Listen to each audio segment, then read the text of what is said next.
కన్నప్ప. నేనైతే ఈ మూవీకి చాలా లీస్ట్ అండ్ లో ఎక్స్పెక్టేషన్స్తోనే వెళ్ళా. బట్ స్టిల్ నాకైతే ఈ మూవీ నచ్చలేదు భయ్యా.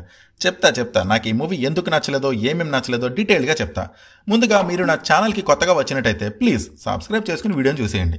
ముందు ఈ మూవీలో నాకు అనిపించిన పాజిటివ్స్ గురించి చెప్పాలి అంటే మ్యూజిక్ అండ్ సాంగ్స్.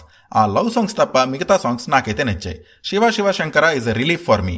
అలానే బ్యాక్గ్రౌండ్ స్కోర్ కూడా బాగుంది. Mainly Mohan Lal entry music అయితే సూపర్గా అనిపించింది నాకు. Prabhas scenes and last 30 minutes. Prabhas వచ్చినప్పటి నుంచి మూవీ కొంచెం బెటర్గా అనిపించింది అండ్ లాస్ట్ 30 minutes కొంచెం రిలీఫ్ ఇచ్చింది. పర్ఫార్మెన్సెస్ మ్యాటర్కి వస్తే అక్షయ్ కుమార్, కాజల్, ప్రభాస్, మోహన్ లాల్, మోహన్ బాబు, ప్రీతి and Vishnu they did a good job. అయిపోయాయి, పాజిటివ్స్ అయిపోయాయి. ఇక నెగిటివ్స్ గురించి మాట్లాడుకుందాం. నరేషన్ పెద్ద మైనస్ అండి. స్టోరీని ఎలివేషన్స్ కోసం లాగ్ చేసేశారు. ఇది సరిపోలేదన్నట్టు ఆ లవ్ ట్రాక్ ఒకటి. భక్తి రస చిత్రంలో భక్తి కంటే రక్తి ఎక్కువైనట్టు అనిపించింది నాకు. లాస్ట్ 30 minutesలో ఎమోషన్స్ కొంచెం వర్కౌట్ అయినట్టు అనిపించాయి, కానీ మిగతా ఎమోషనల్ సీన్స్లో ఎమోషన్స్ నాకైతే వర్కౌట్ అవ్వలేదు. అసలు ఆ క్లాన్స్ ఏంటో, ఆ వార్ ఏంటో, వాటి అవసరం ఏంటో, సరే ఏదో స్టోరీ కోసం పెట్టారనుకుందాం. పోనీ అవైనా సరిగ్గా ఎగ్జిక్యూట్ చేశారా అంటే నో.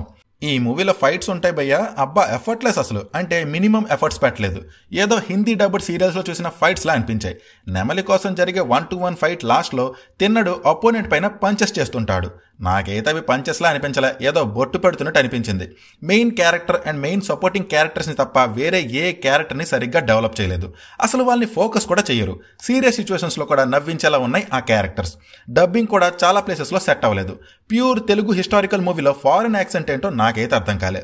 ఇక ఈ మూవీకి major minus production values. Movie అంతా చాలా ఆర్టిఫిషియల్ ఫీల్ అయితే ఇస్తుంది. ఆ న్యూజిలాండ్ గ్రౌండ్స్ నాకైతే ఒక్క సెకండ్ కూడా నేటివ్ ఫీల్ అయితే ఇవ్వలేదు. అండ్ ఆ గ్రీన్ స్క్రీన్ యూసేజ్ కూడా క్లియర్గా తెలిసిపోతుంది.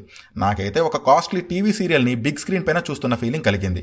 మెయిన్లీ లాస్ట్ 50 minutesలో ఆ విజువల్స్ చాలా అన్రియలిస్టిక్గా అనిపించాయి. మూవీ అంతా కంప్లీట్ చేశాక ఇంటర్వెల్ తర్వాత మూవీకి వెళ్ళినా పెద్ద ఎఫెక్ట్ ఏమి ఉండదు అనిపించింది నాకైతే. సో దట్స్ ఇట్ అండి. ఇంకా చాలా ఉన్నాయి చెప్పడానికి, but I don't want to lag this review. మీరు ఈ మూవీని చూడండి. మరి మీకు ఈ మూవీ ఎలా అనిపించిందో please do comment and please do subscribe. Thank you. Take care. Bye.